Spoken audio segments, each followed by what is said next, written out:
അടുത്ത് വീടിന് സ്ഥലം വാങ്ങിക്കുമ്പോൾ പഴമയുള്ള ആളുകൾ ആ പറമ്പിൽ ഈ ചെടി നിൽപ്പുണ്ടോ എന്ന് നോക്കും. ഉണ്ടെന്ന് കണ്ടാൽ അതിനെന്തു വില കൊടുക്കുമ്പോ ഇങ്ങനൊരു പ്രത്യേകത ഈ ചെടിക്കും. അതിപ്രാചീനങ്ങളായ ചില ഗ്രന്ഥങ്ങളിൽ ഇതിനെക്കുറിച്ചുള്ള ഒരുപാട് റെഫറൻസ് ഉണ്ട്. അഥർവവേദം ഒട്ടേറെ ഔഷധങ്ങളെ പറ്റി പറയുന്നു, എന്നാൽ അതിൽ ഇത് കണ്ടിട്ടില്ല. കൃമിക്ക് എതിരായി ഏറ്റവും കൂടുതൽ ഔഷധം പറയുന്നത് അഥർവവേദമാണ്. ഏറ്റവും കൂടുതൽ കൃമികളെ ചർച്ച ചെയ്യുന്നത് അഥർവവേദമാണ്. അതിനകത്ത് ഇത് കണ്ടിട്ടില്ല. കാരണം ഏതാണ്ട് 150-ൽ പരം കൃമികളെ അപ്സരാഹ, അത്രീഹി, ആത്രേയാഹ, ഇങ്ങനെയൊക്കെ കൃമികളുടെ പേരുകൾ അഥർവം പറയുന്ന പേര്. ഇവ ഓരോന്നും എന്തിൽ പ്രവർത്തിക്കും? സ്ത്രീയുടെ യോനിയിൽ ഇരുന്നുകൊണ്ട് പുരുഷ ബീജത്തെ തിന്നു നശിപ്പിക്കുന്ന കൃമിയെ പറ്റിയും മറ്റും അഥർവമാണ് ചർച്ച ചെയ്യുന്നത്. അതിനുള്ള ഔഷധങ്ങൾ ആധുനികർ പോലും അത്ഭുതപ്പെട്ടു പോകും. ടോക്സോപ്ലാസ്മോസിസ് എന്ന് വലിയ ചർച്ചയ്ക്ക് വിധേയമാണ്. പഴയ കാലത്തെ അമ്മമാർ പെൺകുട്ടികളോട് പൂച്ചയെ മടിയിൽ ഇരുത്തരുത് എന്ന് പറയാറുണ്ട്. അതിനുള്ള ഔഷധം വരെ അഥർവത്തിലുണ്ട്. എന്നാൽ ആ ഔഷധത്തിന് പകരം ഈ പെരിങ്ങലത്തിന്റെ ഇലയുടെ നീര് കഴിച്ചാൽ അത് മാറി കിട്ടുന്നതാണ് ടോക്സോപ്ലാസ്മോസിസ്. എന്നാൽ ഇത് അവിടെ റെഫറൻസ് ഇല്ല. എല്ലാ പറമ്പിലും നിൽക്കുന്ന, നിങ്ങൾ ഇവിടുന്ന് അങ്ങ് ഇറങ്ങിയാൽ വഴിയിലെല്ലാം നിൽപ്പുണ്ട്. എല്ലാ സ്ഥലത്തും ഉണ്ട്. ഹനുമാൻ കിരീടം എന്നാണ് ചിലർ പറയുക. വെള്ളപ്പൂവുള്ളത് കൃഷ്ണകിരീടം അങ്ങനെ പറയും. അല്ല, അത് ചുവപ്പാണ്. ഇത് വെള്ളപ്പൂവുള്ളതാണ്. ഹനുമാൻ കിരീടം എന്നാണ്. കിരീടം പോലെയാണോ അതിന്റെ പൂ? ആ, ഇതും കിരീടം പോലെയാണ്. അമ്മയുടെ സംശയം.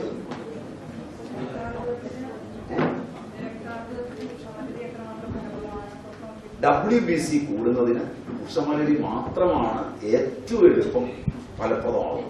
കൊടുക്കുമ്പോൾ വളരെ സൂക്ഷിക്കുക. ഒന്ന്, ഹൃദ്രോഗം, സൈഡ് എഫക്ട്. ചോദ്യം എനിക്ക് വളരെ ഇഷ്ടപ്പെട്ടു. ഞാൻ പറയാനിരുന്നാണ് എഴുതി കൊണ്ടുവന്നത്. ഇതിലുണ്ടാവും. ഉഷമലരി തനിച്ചു കൊടുക്കരുത്. ഹൃദ്രോഗത്തെ ശമിപ്പിക്കാൻ നീർമരുതിന്റെ തോല്, കഷായം അതിന്റെ കൂടെ ഉണ്ടായിരിക്കണം. അല്ലെങ്കിൽ സ്വർണഭസ്മവും രജതഭസ്മവും ഉഷമലരിയുടെ ഇലയും ചിറ്റമൃതും മുത്തുകളും ഇത്രയും സാധനം ചേർത്ത് അരച്ചു കൊടുത്താൽ നല്ലതാണ്. പക്ഷെ കൊടുക്കുമ്പോൾ വീണ്ടും സൂക്ഷിക്കണം. ഹൃദ്രോഗത്തിന് സ്വർണഭസ്മവും എല്ലാം അവിടെ പ്രയോജനപ്രദമാകുമെങ്കിലും മറ്റൊരു അപകടം ഇതിനകത്ത് ഒളിഞ്ഞിരിപ്പുണ്ട്. ഷുഗർ വേഗം ഉണ്ടാവണം. ഇത് കൊടുത്തു കഴിയുമ്പോൾ ചിലപ്പോ ഷുഗർ ഉള്ള പേഷ്യന്റ് ആയാൽ പോലും, ഒരു 300 ഷുഗർ ഉള്ള പേഷ്യന്റ് ആയാലും പോലും 75-80 കിലോ. അവിടെയൊക്കെയാണ് നമ്മുടെ ശ്രദ്ധ വളരെ വേണ്ടത്. രോഗിയോട് പറഞ്ഞു വിടണം. ക്ഷീണം തോന്നുകയാണെങ്കിൽ പഞ്ചസാര കഴിക്കണം എന്നെല്ലാം പറഞ്ഞു വിടണം. അതിനേക്കാളൊക്കെ കൂടുതലായി ഇത് അരച്ചു കൊടുക്കുമ്പോൾ ഒരു 4 സ്പൂൺ പഞ്ചസാര നിർബന്ധമായി കൂടെ. പ്രമേഹ രോഗികളിൽ ഒഴിച്ച് അങ്ങനെ കൊടുത്താൽ ഒന്നും പേടിക്കാനില്ല. പിന്നെ കൊടുക്കുന്നതിൽ ലേഹ്യങ്ങള് ഷുഗർ കൂട്ടുന്നവയൊക്കെ ഉണ്ടെങ്കിൽ, മുക്കുറ്റിയോ വല്ലതും പെട്ടുപോയാൽ ഷുഗർ താഴും. മുക്കുറ്റി പെട്ടാൽ താഴും, മരമഞ്ഞൾ പെട്ടാൽ താഴും, മഞ്ഞൾ പെട്ടാൽ താഴും, നെല്ലിക്ക പെട്ടാൽ താഴും. ഇതെല്ലാം പെട്ടാല് ഷുഗർ വല്ലാതെ മാറും. ഇതിനേക്കാളൊക്കെ ഷുഗർ ഉള്ള പേഷ്യന്റാണ് മറ്റു രോഗങ്ങളുമായി വരുന്നത്, കണ്ണിന്റെ രോഗമൊക്കെ ആയിട്ട് വരുന്നതെങ്കിൽ, കണ്ണിലെ ക്യാൻസർ അതുപോലെ ഒപ്റ്റിക് നെർവിലെയൊക്കെ ആയിട്ട് വരുന്നതെങ്കിൽ അത് ഷുഗർ ശാന്തമാക്കിയിട്ട് വേണം. ശാന്തമാക്കാതെ ഒരു മരുന്നും ശരിയായ രീതിയിൽ പ്രവർത്തിക്കില്ല. ഷുഗറിനെ ശാന്തമാക്കാൻ ഇൻസുലിൻ ഡിപ്പെൻഡന്റ് ആണെങ്കിൽ പാൻക്രിയാസ് ഒട്ടും പ്രവർത്തിക്കുന്നുണ്ടാവില്ല. അതിന് അല്പാൽപ്പം പഞ്ചസാര കൊടുത്ത് പാൻക്രിയാസിനെ പ്രവർത്തിപ്പിക്കുന്നത്, മുളകരയ്ക്കാനോ അതുപോലുള്ളതോ ഒക്കെ പറഞ്ഞ് ചില എക്സസൈസുകളുണ്ട്, അത് ചെയ്യിപ്പിക്കണം. ആയുർവേദത്തിന്റെ ആണ് ശക്തമായി ചെയ്യിപ്പിക്കാം. ആയുർവേദം ത്രിസ്തൂണങ്ങളെ പറയുന്നതോടൊപ്പം വ്യായാമത്തിന് വളരെ പ്രാധാന്യം പറയുന്നു. ആ നിലയിൽ വ്യായാമം ചെയ്യണം. വഴിനടപ്പരുത്. ചരകൻ പ്രത്യേകം പറഞ്ഞിട്ടുണ്ട്. അത് പ്രത്യേകം രോഗിയോട് പറഞ്ഞു കൊടുക്കണം. വഴിനടപ്പരുത്. ഇന്ന് വഴിനടപ്പാണ് എക്സസൈസ്. വീട്ടിൽ തന്നെ കിലോമീറ്ററുകൾ നടക്കുന്നത്. പിന്നെ വഴിനടപ്പിന്റെ ആവശ്യമില്ല. വഴിനടപ്പരുത്. പിന്നെ ഏറ്റവും എളുപ്പത്തിൽ മാറാവുന്ന ഔഷധങ്ങളിൽ മുക്കുറ്റി, ഷുഗറിന് ലിവറിനോട് ചേർന്നതാണെങ്കിൽ മുക്കുറ്റി വളരെ ഫലപ്രദമാണ്. പിറ്റ്യൂട്ടറിയോട് ചേർന്നതാണെങ്കിൽ ത്രിഫല ഫലപ്രദമാണ്. പാൻക്രിയാസ്, പിറ്റ്യൂട്ടറി, ലിവർ എല്ലാം ചേർന്നതാണെങ്കിൽ പെരിങ്ങലത്തിന്റെ ഇല തന്നെയാണ് നല്ലത്. അത് കൊടുക്കാവുന്ന വിധം ജീരകം 4 ചേർത്തരച്ചു കൊടുക്കാം. നല്ല ജീരകം മാത്രം ചേർത്തരച്ചു കൊടുക്കാം. കാട്ടുജീരകം ചേർത്തരച്ചു കൊടുക്കാം. കരിഞ്ജീരകം ചേർത്തരച്ചു കൊടുക്കാം. ഏറ്റവും ഫലപ്രദമായി കാണുന്നത് കരിഞ്ജീരകം ചേർത്തരച്ചു കൊടുക്കുമ്പോഴാണ്. ഷുഗറിനെ ഒന്ന് ശാന്തമാക്കി നിർത്തിക്കൊണ്ടുവേണം ഇതര രോഗങ്ങളെ നമ്മൾ കൊണ്ടുപോകാൻ. ആ ഭാഗം ക്ലിയർ ആയി വരും.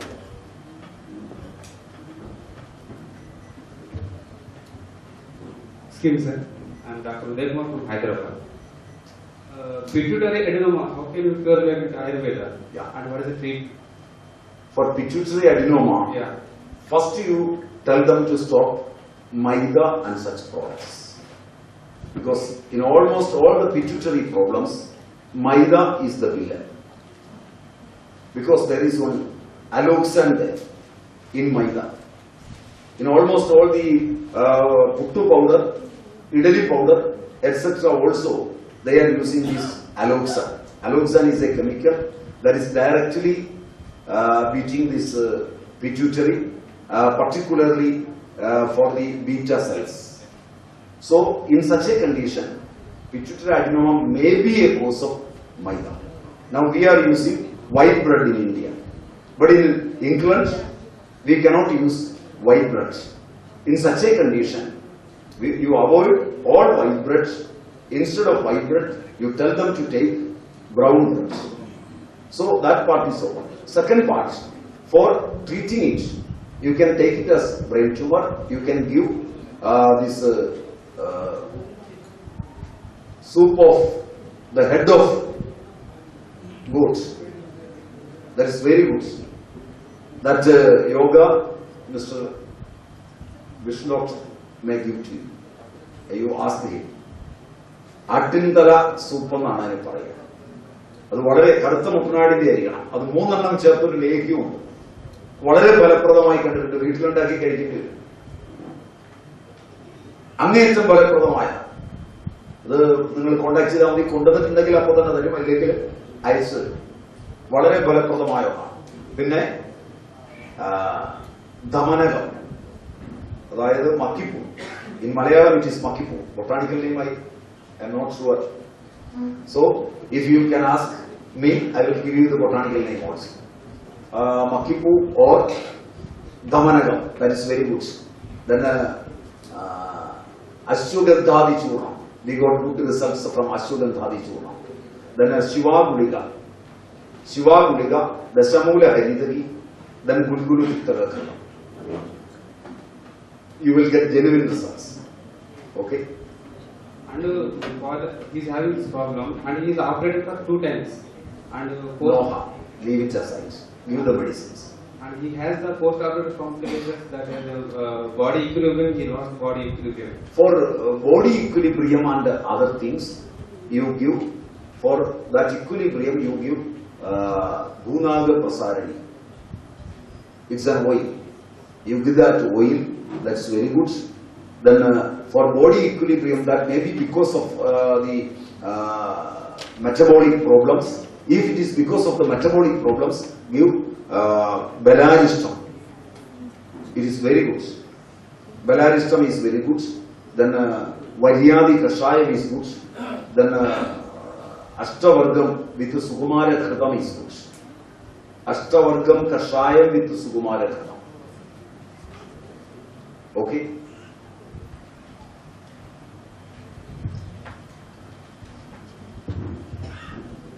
Namaskar Swamiji. I am Dr. Jankna Butch from Bangalore. I had a patient with esophageal stricture post radiotherapy and she was advised balloon dilatation every 4 weeks. It was very painful, so she opted for Ayurveda treatment. What is the best Ayurveda management we can give to such patients? First you give Moringa leaf with Rasnadi Churma, apply over the middle of the head as a tawa. That itself will help you in dilating that part. That is the first thing. Secondly, you can give for esophagus cancer and esophagus dilatation, and for other things you can use Chittamurta, botanical name, Uluchi in Sanskrit, botanical name. Yeah, that is very good. That is very good, and we have genuine results in such cases.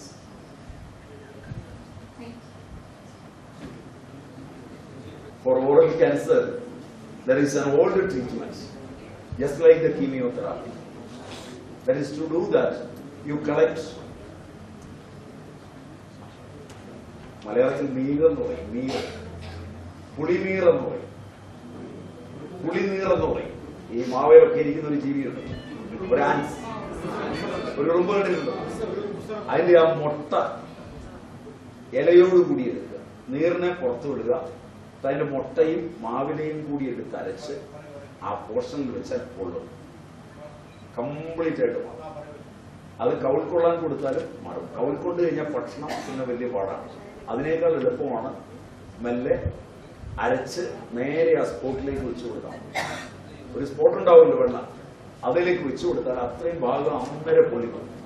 അതോടെ അത്രയും കോശം ഒന്നിച്ചു നശിക്കിയാൽ ബാക്കി കോശങ്ങൾ ഭയക്കുകയും ഏറ്റവും സംവേദനക്ഷമതയുള്ളത് കോശങ്ങൾക്കാണ്.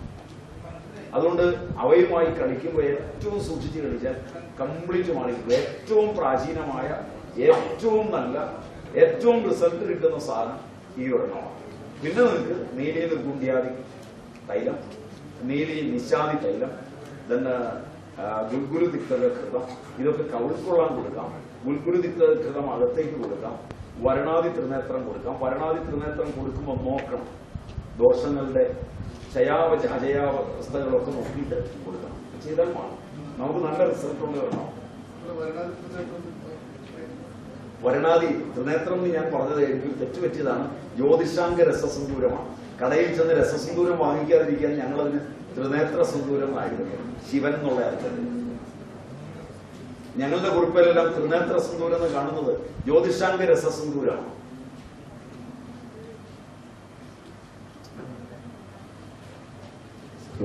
സ്വാമി, പെരിങ്ങലം എന്നുള്ള അതിന്റെ reference എന്റെ അടുത്തുള്ള ഒരു ഓല ഗ്രന്ഥത്തിലുണ്ട്. ഇത് പഴയ മലയാളത്തിലാണ് എന്റെ നീറ്റിരിപ്പൻ വ്യാധി എന്ന് പറഞ്ഞൊരു വ്യാധിക്കാണ് അത് പറഞ്ഞിട്ടുള്ളത്. എന്താ ഈ നീറ്റിരിപ്പൻ വ്യാധി എന്ന് എനിക്കറിയില്ല, പക്ഷെ അതിൽ പറയുന്നത് ഈ വേര് ഇരുമ്പ് തൊടാതെ പറിക്കണം. അങ്ങനെ ഒരു ഒബ്സർവേഷൻ സ്ഥാപിക്കുന്നുണ്ടോ എന്നാണ് എന്റെ അത് ഈ പറഞ്ഞതല്ല. ഇപ്പം കണ്ടത്തിൽ വരുന്ന ക്യാൻസറിന് ഇലഞ്ഞിത്തോല ചിലപ്പോൾ ഇരുമ്പ് തൊടാതെ പറിച്ചിട്ട് വേണം കാടിവെള്ളത്തിൽ അരയ്ക്കാൻ. ഞാൻ പറയാൻ വിട്ടുപോയതാണ്. അത് പ്രാചീന നിയമങ്ങളിൽ ഏറ്റവും പ്രധാനമാണ്. അത് ചോദിച്ചത് നന്നായി, അതുകൊണ്ട് തെറ്റ് തിരുത്താൻ പറ്റും.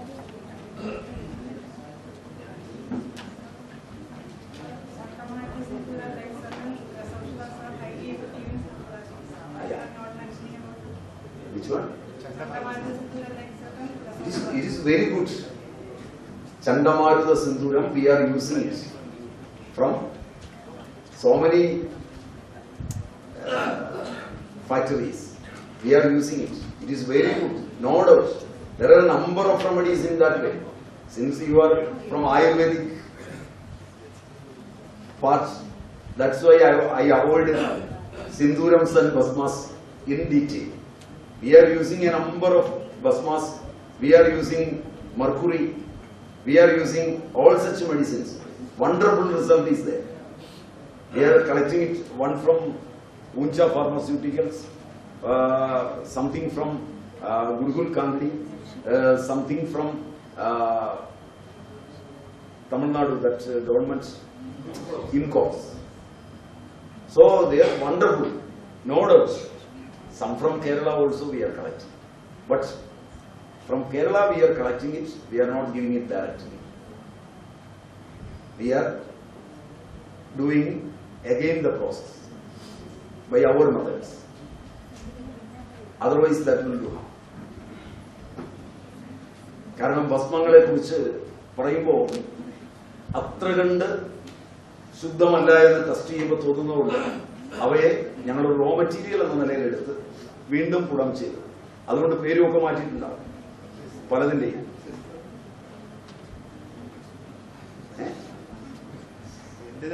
ഇല്ല, എടുത്തിട്ടില്ല. കാരണം അവിടുന്ന് ആരും റെപ്രസെന്റേറ്റീവ് ഒന്നും വന്നിട്ടില്ല. അപ്പൊ അങ്ങനെ ആരെങ്കിലും വരികയാണെങ്കിൽ ആദ്യം ചിലതിനോട് മാത്രം, ക്ലാസിക്കൽ മാത്രം അങ്ങനെയുള്ള ഐറ്റംസ് വാങ്ങി. അവിടുന്ന് ആണോന്ന് എനിക്കറിയില്ല.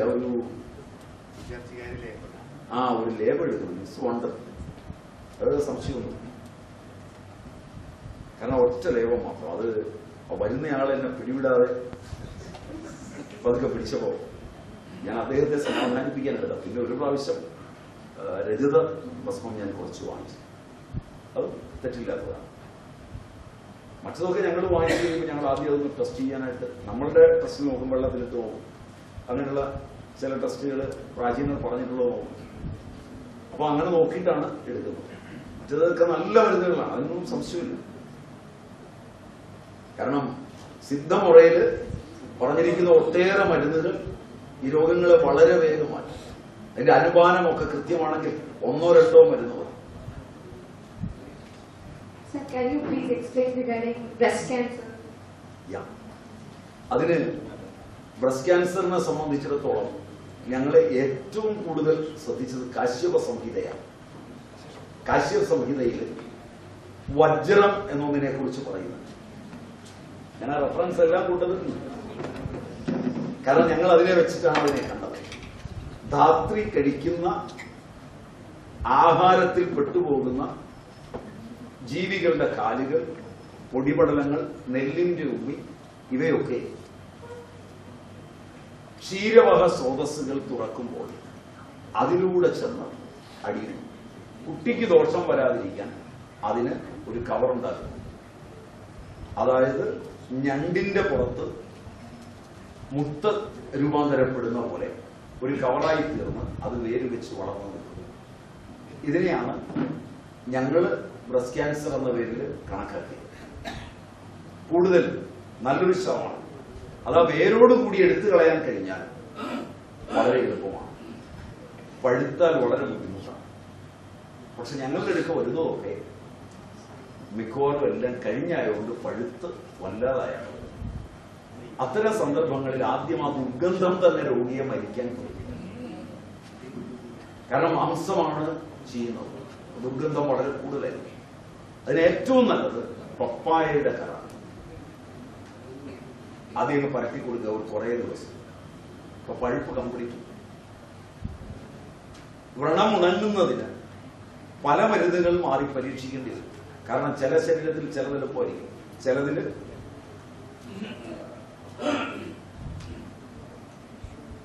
നരയൻ പൂ ഉണ്ടാകുന്ന ഒരു ചെടിയൊക്കെ പുല്ലാന്നി, അതിന്റെ ഇല വികൃതമായി വരുന്ന ഒരു കാര്യം കണ്ടിട്ടുണ്ടാവും. പുല്ലാന്നി കണ്ടിട്ടുണ്ടോ? ഇല്ല. പുല്ലാന്നി എന്ന് പറയുന്ന മരം കണ്ടിട്ടുണ്ടോ? ചെടി, വള്ളി പോലെ. അതേല് കായല്ല, ഇലയിൽ ഒരുതരം കായുണ്ടാവും. ഒരു അബ്നോർമൽ ഗ്രോത്താണ്. അത് പൊടിച്ച് തൂളിക്കൊടുത്താൽ ഉണങ്ങുന്നത് വളരെ എളുപ്പം കണ്ടിട്ടുണ്ട്. അതും അബ്നോർമൽ ഗ്രോത്ത് ആണ്. അതുകൊണ്ടാണ് ആ അബ്നോർമൽ ഗ്രോത്ത്. ചിലത് അങ്ങനെ ചില മരുന്നുകൾ പ്രയോഗിക്കുമ്പോൾ ഫലം കാണാറുണ്ട്. അതുകൊണ്ട് അതിന് ഉദാഹരണം വേറൊന്നും കൂടെ പിന്നെ പറയാം.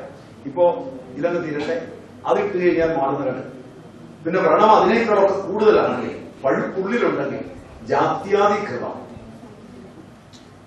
നാഗഭസ്മം ചേർത്ത്, ആദ്യം ജാത്യാതികൃതം തന്നെ മുഴുവൻ പഴുപ്പും പോയി കഴിഞ്ഞാൽ നാഗഭസ്മം ചേർത്ത്, അതുപോലെ എള്ളെണ്ണ ശംഖഭസ്മം ചേർത്ത്, ഇതൊക്കെ പെട്ടെന്ന് ഉണങ്ങാൻ സഹായിക്കുന്നതാണ്.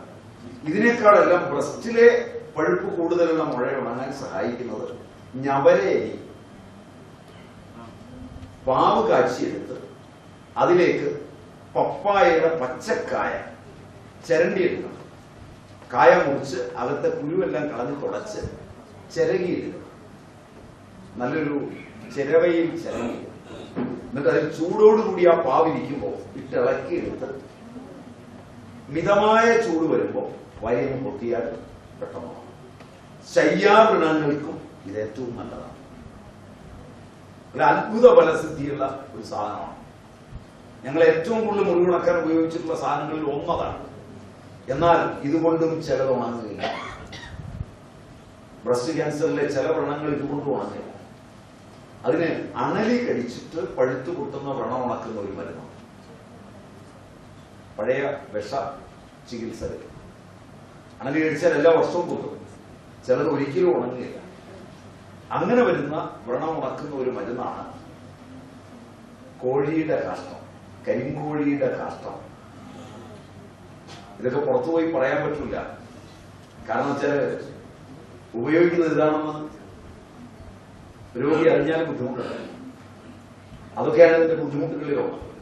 കരിങ്കോഴിയുടെ കാഷ്ടം, നാടൻ പശുവിന്റെ ചാണകം, കാഞ്ഞിരത്തിന്റെ പൊള്ളിയിരിക്കുന്ന തൊലി കണ്ടിട്ടുണ്ടാവും. കാഞ്ഞിരം നോക്കുമ്പോൾ അതിന്റെ തൊലി പൊള്ളും. അതിന് തട്ടിയെടുക്കുമ്പോൾ അതിന്റെ അകത്തുനിന്ന് ഒരു ചുവന്ന പൊടി കിട്ടും. ആ പൊടി അതാണ് ഏറ്റവും കൂടുതലുണ്ട്. അതിന്റെ പകുതി കോഴിക്കാഷ്ടം, അതിന്റെ പകുതി പശുവിന്റെ ചാണകം ചേർത്ത് നല്ലപോലെ പൊടിക്കുക.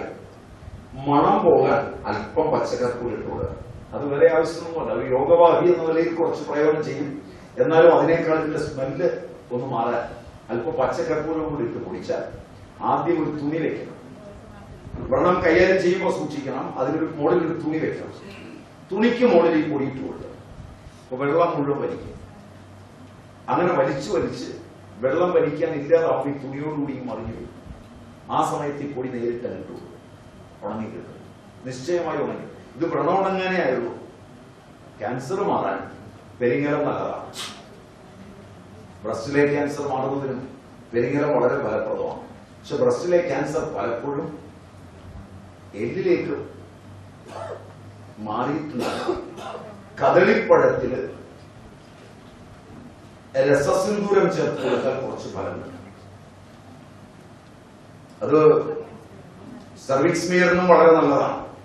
വൈറ്റ് ഡിസ്ചാർജിനൊക്കെ വളരെ ഫലപ്രദമായ ഒരു ഔഷധമാണ് രസസിന്ദൂരവും കദളിപ്പഴം. പിന്നെ അത് കൂടാതെ ഒരു കഷായ യോഗം പറഞ്ഞുണ്ട്. എല്ലിലാണ് മിക്കവാറും ചെന്ന് മുട്ടുന്നതെങ്കിൽ എല്ലിനെ വളരെ സൂക്ഷിക്കണം. അതിന് തഴക്കൈതയുടെ 3 പേര്, പ്ലാസിന്റെ തൊലി, നീർമരുന്നിന്റെ തൊലി, കുറുന്തോട്ടി വേര്, ചിറ്റമൃത്, ദേവതാരം, ചങ്ങലമ്പരുടെയും കൂടെ ചേർക്കുക. ഇത്രയും സാധനം ചേർത്താൽ ലിവറിലേക്ക് അത് വ്യാപിക്കുന്നത് കുറയും. ലിവറിന് ബലം കിട്ടും. ലിവറിൽ വ്യാപിച്ചിട്ടുണ്ടെങ്കിൽ ഇത് കൊടുക്കുമ്പോൾ ശാന്തി കിട്ടും. മതിയാവില്ല. അതിന് മുക്താശുദ്ധി ഭസ്മം അല്പം പാലിൽ കൊടുത്താലും ഫലം കുറച്ചുകൂടെ കിട്ടും. ഇതുകൊണ്ടും ശാന്തമാകുന്നില്ല എന്ന് വരുന്നുവെങ്കിൽ എല്ലുടിയൻ എന്ന് പറഞ്ഞൊരു ഓർക്കിഡ് ഇവിടെയും കാണാറില്ല. ചേർത്തലക്കാരെങ്കിലും ഇരിപ്പുണ്ടെങ്കിൽ അവിടുത്തെ സർപ്പക്കാവുകളിൽ ധാരാളം. എല്ലുടിയൻ എന്നാണ് എന്റെ പേര്. ബൊട്ടാണിക്കൽ നെയിം ഒന്നും എനിക്കറിയില്ല. കാരണം ഇത് പണ്ട് കാലത്ത് പോലീസിന്റെ ഇടി കൊള്ളുമ്പോൾ ചേർത്തലയൊക്കെ ആയിരുന്നല്ലോ അതിന്റെ കേന്ദ്രം. സ്വാതന്ത്ര്യം കിട്ടിയോടാണ് അവർക്ക് അച്ഛനമ്മമാർ കഞ്ഞി വെച്ച് കൊടുത്തിരുന്ന സാധനം. എല്ലിന് ഏറ്റവും നല്ലതാണ്. ഇടിഞ്ഞിലല്ല. ഇടിഞ്ഞിലൊക്കെ എനിക്ക് സാമാന്യം അറിയാം. ഇനി ഞാൻ ഓർക്കിഡാണ്. അതായത് കൂടുതലും എലഞ്ഞിയലാണ് ഉണ്ടാകുന്നത്. എലഞ്ഞിയല് ഇതേലും പിടിക്കുള്ളൂ. എന്താ പറയുന്നത്, ആവിരിപ്ലാവ്. വേറെ ഒന്നും പിടിക്കില്ല. ഇവിടെ ആവിരിപ്ലാവ് ഇല്ലാത്തത് കൊണ്ടും എലഞ്ഞി അടി ഇല്ലാത്തത് കൊണ്ടുമാണെന്ന് തോന്നുന്നു ഇവിടെ അത് കാണുന്നില്ല. സർപ്പക്കാവുകളിലെ എലഞ്ഞിയിൽ ധാരാളമായുണ്ടാവും. അത് ചേർത്തല പ്രദേശമാണ് അതിന്റെ കേന്ദ്രം. പോയി എല്ലാം കൂടെ പഠിച്ചുകൊണ്ട് പോരുത്. കാരണം നാട്ടിൽ കുറെ എങ്കിലും നിൽക്കണം. കേട്ട ഉടനെ അതിൽ ആരെങ്കിലും വന്നെങ്കിൽ പറിച്ചുകൊണ്ട് പോയാൽ മതി. കാരണം വളരെ ദുർലഭമാണ് ആ ചെടി. വളരെ നല്ലതുമാണ്. ആ ഓർക്കിഡ് ഫലപ്രദമാണ്. കഞ്ഞി വെച്ച് കൊടുക്കാൻ. അത് അരി കഞ്ഞി വെച്ച് ചേർത്ത് കൊടുത്താൽ വളരെ ഫലപ്രദമായി എല്ലിന്റെ മാറും. പിന്നെയുള്ളൊരു മരുന്ന് എല്ലിന് തന്നെ കൂടുതലായി ബാധിച്ചിട്ടുണ്ടെങ്കിൽ കറുത്ത അട്ട. ട്രെയിൻ പോകുന്ന പോലെ പോകുന്നവരുണ്ടല്ലേ, കണ്ടിട്ടുണ്ടോ?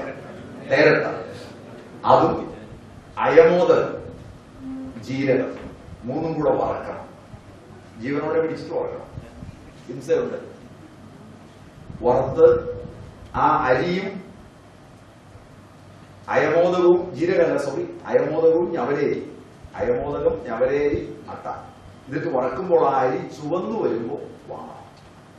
എന്നിട്ട് നല്ലപോലെ അരച്ച് ചെന്നിനായകം കൂട്ടി ഗുളികയും ഒരു നെല്ലിക്ക വലിപ്പമുള്ള ഗുളികകളാക്കി കൊടുത്താൽ എല്ലിന്റെ ഏതാണ്ട് എല്ലാ രോഗങ്ങളും വളരെ ഫലപ്രദമായ ഒന്നാണ്. ഇത് ഞങ്ങൾ കൊടുത്തിട്ടുള്ളതാണ്. ഫലം വളരെ കിട്ടിയിട്ടുള്ളതാണ്. അലസതും പിടിച്ചതൊന്നും ഞങ്ങളല്ല, മറ്റേ ഏൽപ്പിച്ചിട്ടാണ്. അല്ലാതെ നിവൃത്തിയില്ല. അങ്ങനെ കൊടുത്തിട്ടുണ്ട്. ഗുളികകൾ വളരെ ഫലപ്രദമാണ്. ഇതോടൊപ്പം വരണാദി കഷായവും ജ്യോതിഷാംഗ രസസന്തൂരവും ഗുൽഗുലു ദിക്തഘൃതം, വജ്രകഘൃതം, വജ്രക രസായനം ഇതൊക്കെ ബ്രസ്റ്റിലെ ക്യാൻസറിന് ഫലപ്രദമാണ്. ബ്രസ്റ്റിലെ ക്യാൻസറിന്റെ ഒക്കെ പേപ്പർ ഞാൻ തരാം. ഞങ്ങൾക്ക് ഫലം കിട്ടിയിട്ടുള്ളതാണ്. അത് ഒരുപാടുണ്ട്, എങ്കിലും ജനറലായി കുറെ എണ്ണമുണ്ട്. നിങ്ങൾക്ക് അത് നോക്കാം. അതിനകത്ത് മിക്കവാറും നിങ്ങൾ ചോദിക്കാവുന്ന മിക്കവാറും ക്യാൻസറുകൾ ഫലപ്രദമായി ഞങ്ങൾ നേരിട്ടുള്ളതിന്റെ ഏതാണ്ടൊരു പ്രോസസ്സും ആക്ച്വലി ക്ലാസ് എടുക്കുകയാണെങ്കിൽ ആ പേപ്പർ വെച്ചിട്ട് എന്തിനാണ് ഇത് ഞാൻ കൊടുത്തത്, എന്തിനെങ്ങനെ കൊടുത്തു എന്നുള്ളത് ആണ് വെളിപ്പെടുത്തേണ്ടത്. ഇത് ഞാൻ ഒറ്റയ്ക്ക് ചെയ്തു എന്ന് ധരിക്കരുത്. എന്റെ കൂടെ കുറെ ഡോക്ടർമാരുണ്ട്, കുറെ ആളുകളുണ്ട്. അവരുടെയൊക്കെ സംഭാവന ഇതിനകത്ത്. കാരണം ചിലത് കൊടുത്തുകൊണ്ടിരിക്കുമ്പോൾ അവരായിരിക്കും ചിലത് ഒബ്സർവ് ചെയ്തിട്ട് പറയുന്നത് ഇന്നത് സ്വാമിജി ശ്രദ്ധിച്ചില്ലേ എന്ന് പറയുന്നത്. അതുകൊണ്ട് ഇപ്പൊ വന്നിരുന്ന് ഇവിടെ കയറിയിരുന്ന് ഞാൻ പറയുന്നത് കൊണ്ട് ഇതെന്റെ ഒരു ഒറ്റയ്ക്കുള്ള വെഞ്ചൂറാണ് എന്ന് ധരിക്കരുത്. ഏതാണ്ട് 6-ൽ ഡോക്ടർമാരും ഒരു as a clinical study you can publish. Why not? ഞങ്ങൾക്ക് യാതൊരു വിരോധവും. ഞങ്ങളെ സംബന്ധിച്ചിടത്തോളം ഞങ്ങളുടെ ഫയലിലുള്ളതാണ്. കൃത്യമായി 80 മുതൽ ഞങ്ങൾ കൊടുത്തു പോകുന്നതിൽ മാറിയതിന്റെ മാത്രം ഒരു ഭാഗ്യദോഷം പലതിന്റെയും അവരുടെ റിപ്പോർട്ടുകളെല്ലാം ഞങ്ങളുടെ കയ്യില്ല. കിട്ടിയ റിപ്പോർട്ടുകളിൽ, കാരണം പലരും റിപ്പോർട്ടിൽ ഇപ്പോൾ തന്നു വരില്ല. ഞങ്ങളതിനെ ഒബ്സർവ് ചെയ്തിട്ടില്ല. ഇപ്പോൾ ഡോക്ടർമാരും ഒന്ന് ഒരു ഫാക്ടറി ഇൻചാർജും ഒക്കെ ആയി വന്നപ്പോഴാണ് ഒരു സിസ്റ്റമാറ്റിക് ആയിട്ട് ഓടാൻ തുടങ്ങി. മറ്റത് ഇത് ആളുകൾക്ക് പറഞ്ഞു കൊടുക്കുന്നു, പോകുന്ന വഴിക്ക് നടക്കുന്ന വഴിക്കും ഒക്കെ പറഞ്ഞു കൊടുക്കുന്നു. അവർ കഴിച്ചിട്ട് മാറിയെന്ന് വിളിച്ചു പറയുന്നു. അതിനപ്പുറം ഇൻട്രസ്റ്റ് ഒന്നും കാണിക്കാറില്ല. അടുത്ത തലമുറയ്ക്ക് വേണം എന്നോർത്ത് തന്നെയാണ് അന്നും ചെയ്തത്. അതിന്റെ പേരിൽ ആദ്യം കുറെ ഫയലുകൾ ഞങ്ങൾ രൂപപ്പെടുത്തിയിരുന്നു. പിന്നീട് ആ ഫയൽ രൂപപ്പെടുത്തലൊക്കെ ബുദ്ധിമുട്ടായി, സാമ്പത്തികമായി നീങ്ങുന്നില്ലെന്നായി. ഈ പെരിങ്ങലത്തിന്റെ ട്രസ്റ്റിന്റെ ആണെങ്കിൽ തന്നെ പൈസയുടെ ഒരു ഇതുകൊണ്ട് കോടിക്കണക്കിന് ഡോളർ വേണ്ടതുകൊണ്ടാണ്. ഇല്ലെങ്കിൽ അതിന്റെ പ്രൊവിഷണൽ പേറ്റന്റായി മാറ്റിയെടുത്തത്. പിന്നെ ഞങ്ങൾ RCCക്ക് കൊടുത്തത് എന്താണെന്ന് വെച്ചാൽ നാളെ വേറെ ഏതെങ്കിലും ഒരു പ്രൈവറ്റ് കമ്പനി അത് എടുത്തു കഴിഞ്ഞിട്ട് നാളെ ഇത് ഇന്ത്യൻ ആയിരുന്നു എന്ന് പറഞ്ഞ് നടന്നിട്ട് കഴിയില്ല. എന്റെ റെക്കോർഡ് ഉണ്ടാക്കി വെക്കുന്നതിന്റെ ഭാഗമായാണ് ഞങ്ങൾ ഇപ്പൊ നിങ്ങളോട് പറഞ്ഞത് പോലും അതുകൊണ്ടാണ്. നിങ്ങൾ ഉപയോഗിക്കുന്നു എന്നുള്ളതിനേക്കാൾ ദിസ് ഈസ് ഇന്ത്യൻ, ഇത് വേറൊരാൾ പേറ്റന്റ് എടുത്ത് കമ്പനിയായിട്ട് ഇറക്കരുത് എന്ന് വെച്ചിട്ടാണ്. അതിന് മുമ്പേ ഇത് റിസർച്ച് ചെയ്തതാണ്. കാരണം ഞങ്ങൾക്ക് അബദ്ധങ്ങൾ ഒരുപാട് പറ്റിയിട്ടുണ്ട്. 81 ക്ലാസ് എടുക്കുമ്പോൾ തന്നെ ഏജിംഗ് ആണ് ക്യാൻസർ എന്ന് ഞങ്ങൾ ഉറക്കെ പറഞ്ഞിട്ടുണ്ട്. അന്ന് ഒരുപാട് പേർ പുച്ഛിച്ചിട്ടുണ്ട്. പക്ഷെ കഴിഞ്ഞതിന്റെ മുമ്പിലത്തെ വർഷം മെഡിക്കൽ സയൻസിനുള്ള നോബൽ സമ്മാനം ഏജിംഗ് ആണ് ക്യാൻസർ എന്നുള്ളത്.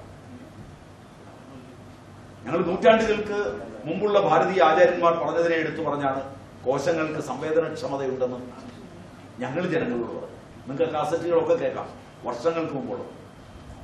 ഒന്നും എന്നുള്ളതല്ല. അഭയം എന്ന് പറയുന്ന സ്ഥലത്തെടുത്ത ക്ലാസ്സും ക്യാൻസറിന്. പക്ഷേ പിന്നീട് വർഷങ്ങൾ കഴിഞ്ഞ് ഇപ്പൊ കഴിഞ്ഞ വർഷത്തെ ബയോകെമിസ്ട്രിയുടെ നോബൽ സമ്മാനവും കോശങ്ങൾക്ക് സംവേദനക്ഷമതയുള്ളതാണ്. ഇത് പാശ്ചാത്യന്റെ ഫണ്ടമെന്റലുകൾ വെച്ച് എത്തിച്ചേരാവുന്ന നിഗമനമല്ല, മറിച്ച് ആയുർവേദം വെച്ച് എത്തിച്ചേരാവുന്ന നിഗമനമാണ്. ഇതെല്ലാം ഞാൻ ചൂണ്ടിക്കാണിച്ചത് എന്റെ ദുഃഖം കൊണ്ടല്ല. നിങ്ങൾ ആയുർവേദം നന്നായി പഠിച്ചവരാണ്. നിങ്ങൾ ശരിയായ രീതിയിൽ ആ ഗ്രന്ഥത്തിൽ ശ്രദ്ധിക്കുമെങ്കിൽ 1000 നോബൽ സമ്മാനത്തിനുള്ള സ്കോപ്പ് അതിന്റെ അവിടെ ഇവിടെയൊക്കെ ഒളിഞ്ഞു കിടന്നു. നിങ്ങൾ പരസ്പരം മത്സരിക്കാൻ, ചില്ലറ പണം ഉണ്ടാക്കാൻ. എന്റെ അറിവ് ശരിയാണെങ്കിൽ ഞാൻ നിങ്ങളെ കുറ്റപ്പെടുത്തിയെന്ന് തോന്നരുത്. പല കുട്ടികളും പഠിത്തം കഴിഞ്ഞിറങ്ങിയാൽ ഈ പഠിത്തത്തോട് വിട പറയുക. അതൊരു വലിയ ചതിവാണ്. കുറെ ആളുകൾ മണി ചെയിനിലും അതിൽ എനിക്ക് നേരിട്ടറിയുന്നവരാണ്, എന്റെ സുഹൃത്തുക്കളാണ്. വിരോധം കൊണ്ട് പറഞ്ഞതല്ല. അവരാരെങ്കിലും ഇവിടെ വരുമോ, ഇത് നിങ്ങൾ അവരെ കേൾപ്പിക്കുകയോ ചെയ്താൽ അവർ പറയും ഞങ്ങളെയാണല്ലോ അടിച്ചത് എന്ന് പറയുക പോലും ചെയ്യും. അത് സത്യമാണ്. ഇതിന്റെ കാരണം സാമ്പത്തികം എന്ന് പറയുന്നതിന് വേണ്ടിയുള്ളൊരു നെട്ടോട്ടത്തിലാണ് മനുഷ്യൻ. ശുദ്ധമായ ധനം മാത്രമേ ഉപയോഗത്തിനുണ്ടാവൂ. ഏറ്റവും കൂടുതൽ കുട്ടികൾ മോശമായി തീർന്നിട്ടുള്ളത് ആധുനിക വിശകൂരന്മാരുടെയാണ്. നിങ്ങൾ അന്വേഷിച്ചു, പോലീസ് ഓഫീസർമാരുടെയാണ്. പണം നന്നാക്കുമെങ്കിൽ ആ കുട്ടികളൊക്കെ നന്നാകേണ്ടതാണ്. അതുകൊണ്ട് കുറച്ച് ദാരിദ്ര്യമൊക്കെ ഉള്ളത് നല്ലതാണ്. അതിന്റെ സുഖമൊന്ന് വരെയാണ്. അപ്പോഴേ മനുഷ്യത്വവും ജീവിതം എന്താണെന്നുള്ള ബോധവും സ്നേഹവും ഉണ്ടാവും. അത് ആരോഗ്യത്തിന് വളരെ പ്രധാനമാണ്. അതുകൊണ്ടാണ് അത്രയും പറഞ്ഞത്. മരുന്ന് ഏത്ത് എടുത്താലും ഒരുപാട് ഫലം കിട്ടാവുന്നവയാണ്. അതിൽ ദശമൂല ഹരിതകി, ഇന്ദുകാന്ത ക്വാദം, ത്രിഫല ചൂർണം, ഗന്ധർവഹസ്താദി കഷായം, ഗന്ധർവഹസ്താദി ആവണക്കെണ്ണ ഒക്കെ കണ്ണടച്ച് പലതിനും കൊടുക്കും. ശിവാഗുളിക, ഞാൻ വിട്ടുപോയൊരെണ്ണമാണ് ശിവാഗുളിക, അതിലൊക്കെ കാണും. വളരെ ഫലപ്രദമാണ്. ഒന്നും അറിയാൻ മേലാത്ത ഒരു രോഗി വന്നാൽ ദശമൂല ഹരിതകി എന്ന് എഴുതും. ഒരു പിടിയും കിട്ടുന്നില്ല. നല്ലപോലെ പ്രാർത്ഥിച്ചിട്ട് ദശമൂല ഹരിതകി എഴുതി കയ്യിലും കൊടുത്തു. നിങ്ങൾക്ക് ഫലം കിട്ടി. വൈശ്വാനര ചൂർണത്തിനും ഈ മെച്ചങ്ങളുണ്ട്. പേര് കേട്ട ഡോക്ടർമാരുടെ കുറിപ്പ് മുഴുവൻ മേടിച്ചാൽ എല്ലാത്തിനകത്തും ഒരേ മരുന്ന് കാണും. നിങ്ങൾ കണ്ടിട്ടുള്ളോ അറിയില്ല. പാറ്റേൺ ഓഫ് മെഡിസിൻസ് എടുത്തു കൊടുക്കുന്ന കമ്പനിക്ക് അറിയാം. ഈ കുറിപ്പും കൊണ്ട് വരുമ്പോഴേ അറിയാം ഇന്ന ഡോക്ടറെ എഴുതുക, ഈ മരുന്ന് എടുത്തു വെച്ചാൽ. അത് അലോപ്പതിയിലുമുണ്ട്. അപ്പൊ അതുകൊണ്ട് ശ്രദ്ധിച്ചാൽ നിങ്ങൾക്ക് ഒരു പാറ്റേൺ കണ്ടുപിടിക്കാൻ കഴിയും. ഒരു 15 മരുന്നിൽ ഒതുക്കാം. ഞങ്ങളെ 81കളിൽ ഒരു 10-15 മരുന്നിലാണ് ഈ കളി മുഴുവൻ നടത്തിയത്. പിന്നെ അതെല്ലാം നിങ്ങളെപ്പോലുള്ള ഡോക്ടർമാരിൽ ചിലർ വന്നിരുന്ന് അവിടെ വന്നിരുന്ന് എഴുതി അവരെടുത്തുകൊണ്ട് പോയി കഴിഞ്ഞാൽ ഞങ്ങൾ ആ പാറ്റേൺ അങ്ങ് മാറ്റും. അവർ പുറത്തു പോയി കൊടുക്കാൻ തുടങ്ങുമ്പോൾ ഞങ്ങൾ ഈ പാറ്റേൺ മാറ്റും. അല്ലെങ്കിൽ വരുന്ന രോഗി ചിലപ്പോൾ വിചാരിക്കും ഇത് എല്ലായിടത്തും ഒന്ന് തന്നെയാണല്ലോ. അത് വരാതിരിക്കാൻ ആ പാറ്റേൺ മാറ്റി വേറൊരു പാറ്റേൺ. അത് ആ യോഗങ്ങൾ അറിയുക എന്ന് മാത്രമാണ്. പിന്നെ അത് കഴിഞ്ഞാൽ അവരങ്ങ് പോയി കഴിഞ്ഞാൽ അടുത്ത സെറ്റ് വരുമ്പോൾ വേറൊരു പാറ്റേണായി. പിന്നെ വഴക്കൊക്കെ അവർ തമ്മിലുണ്ടായി. അതുകൊണ്ട് ഇത് വളരെ എളുപ്പമാണെന്നാണ് എനിക്ക് തോന്നുന്നത്.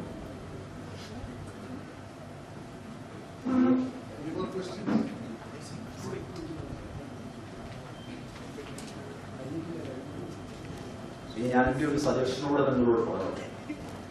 നിങ്ങൾ ഈ രംഗത്ത് വിജയിക്കണമെങ്കിൽ പരസ്പരം ഒന്നിച്ചിരിക്കുകയും കിട്ടിയിടത്തുള്ള അറിവുകൾ പങ്കുവെക്കുകയും അറിവൊന്നും രഹസ്യമായി വെക്കാൻ.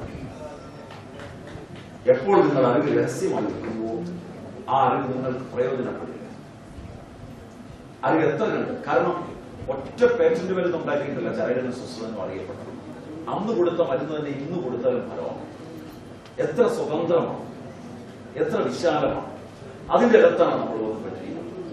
പരമാവധി വിശാലമായി ഒരെണ്ണം അറിഞ്ഞാൽ ഉടനെ വേറൊരുത്തരോട് പറയുമ്പോൾ ബ്രെയിനിൽ അത് ഉറപ്പായി. മറ്റൊരാൾക്ക് പറഞ്ഞു കൊടുക്കുക. പറഞ്ഞുകൊടുത്ത് തീരുമ്പോഴേക്ക് നമുക്ക് കാണാൻ പോടാൻ പിന്നെ എഴുതാൻ എടുക്കുക. അങ്ങനെയാണ് ഗന്തി രൂപത്തിലും മറ്റും മരുന്നുകളുടെ എണ്ണം ഓർക്കുന്നത്. അല്ലാതെ ഓർക്കാനൊന്നും പറ്റില്ല. ഞാൻ കൊടുത്തിട്ടുള്ള മരുന്നുകളുടെ യോഗങ്ങളിൽ നല്ലൊരു ശതമാനം എന്റെ ബ്രെയിനിൽ തന്നെയാണ് ഇരിക്കുന്നത്. അതിരിക്കുന്നതിന് കാരണം ആര് വന്നാലും പറഞ്ഞു കൊടുക്കുന്നു എന്നുള്ളതാണ്. ആര് വന്നിരുന്നാലും ഇവിടെ തന്നെ ചില ഡോക്ടർമാർ വന്നിട്ടുണ്ട്. അവരവിടെ വന്നിട്ടുണ്ട്. അവരവിടെ ഇരുന്ന് കുറിക്കുന്നത് കണ്ടിട്ടുണ്ട്. അവരാ രോഗികളോട് സംവദിച്ചിട്ടുണ്ട്. അതിനൊന്നും കുറവ് കണ്ടിട്ടില്ല. ഒരു രോഗി വരുമ്പോഴേ ഉടനെ ആ ഡോക്ടറെ കാണണ്ട, റിസൾട്ട് ഉണ്ടോ ഇല്ലയോ എന്ന് അയാൾ അറിയും. അങ്ങനെ പറഞ്ഞിട്ടില്ല. ചരകൻ പറഞ്ഞൊരു വാക്കുണ്ട്, ആട് കഴിക്കുന്നവനെയാണ് നോക്കേണ്ടത്. ലോകത്തിൽ ഏറ്റവും ഔഷധം കൂടുതൽ കഴിക്കുന്ന ആളാണ്. അവൻ അറിയുന്നിടത്തോളം ഔഷധം ചിലപ്പോൾ ആർക്കും അറിയില്ല. അവിടുന്ന് വരെ പഠിക്കാനുള്ള ഒരു തയ്യാറെടുപ്പ്. ആരാണ് എന്താണെന്ന് അന്വേഷിക്കുന്നത്. അത്രയൊരു മനസ്സ് നമുക്ക് വരുമെങ്കിൽ നിങ്ങൾ വിറകിട്ട തീ പോലെ വളരും. അടുത്ത തലമുറയ്ക്ക് ആശയും ആവേശവുമാവും. ഇന്ത്യയിൽ രോഗങ്ങളില്ലാത്ത ജനകീയ ഔഷധ നയവും ജനകീയ ആരോഗ്യ നയവുമുള്ള പുതിയൊരു ഇന്ത്യ ഉണ്ടാവും. അതിനായി ശ്രമിക്കുക, വളരുക. പ്രത്യേകിച്ച് രംഗത്തേക്ക് വന്നിരിക്കുന്നത് കൂടുതലും സ്ത്രീകളാണ് എന്നുള്ളതും കൂടെ പ്രത്യേകം ശ്രദ്ധിക്കുക. കാരണം അവരാണ് കുടുംബം പുലർത്തുന്നത്. കാരണം ഇന്ന് കിഷക്കൂര രംഗത്ത് കൂടുതൽ പഠിപ്പിനായി വരുന്നത് പെൺകുട്ടികളാണ്, പ്രത്യേകിച്ച് ആയുർവേദം. ആ നിലയിൽ നിങ്ങളെ കിട്ടാവുന്ന എല്ലാ അറിവും ഉപയോഗിക്കുക, വീട്ടിലും പുറത്തും. നിങ്ങളുടെ വീട്ടിൽ മോഡേൺ മെഡിസിന്റെ ചികിത്സയും പുറത്തുള്ളവന് ആയുർവേദവും എന്ന വഴിയിൽ ചെയ്യരുതേ. കാരണം അവന് വിശ്വാസം തന്നെ. അതുകൊണ്ട് നല്ല രീതിയിൽ ആലോചിച്ച് ചെയ്യുക, നന്നായി വളരുക. ഇവിടെ വരാനിടയായ ഒരു നവബോധം ചോദിച്ച് ചോദ്യങ്ങൾ